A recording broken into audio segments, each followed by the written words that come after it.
Magandang araw po sa lahat ng mga manonood. Welcome po sa aking channel.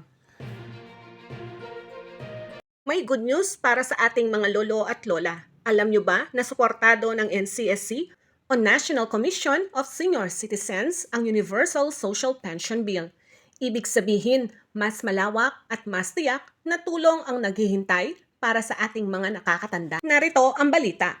Ang National Commission of Senior Citizens o NCSC ay buong pusong nagsuporta sa panukalang Universal Social Pension for Senior Citizens Bill sa ginanap na pagdinig ng Senado ng Committee on Social Justice, Welfare, and Rural Development noong August 20, 2025. Ito ay binigyan diin naman ni Dr. Mary Jean P. Loreche, Chairperson at CEO ng NCSC, na ang nasabing panukalang batas ay magbibigay kapangyarihan sa mga nakakatandang Pilipino upang mas matugunan ang kanilang pangunahing pangangailangan sa kanilang ginintuang taon.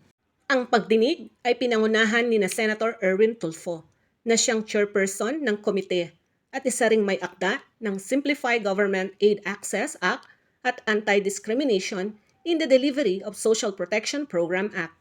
Kasama rin sa mga nagsumite ng panukala upang amyendahan ang Republic Act No. 7432 tungkol sa pinagsama at mas pinalawak na benepisyo para sa matatanda, sina Senator Risa Hontiveros, Jinggoy Ejercito Estrada, Mark Villar at Bam Aquino. Marami nang sumusuporta sa Universal Social Pension. Para maging batas ito, sana maaprubahan na para sa lahat ng mga senior citizens, may pension man o wala, mabibigyan.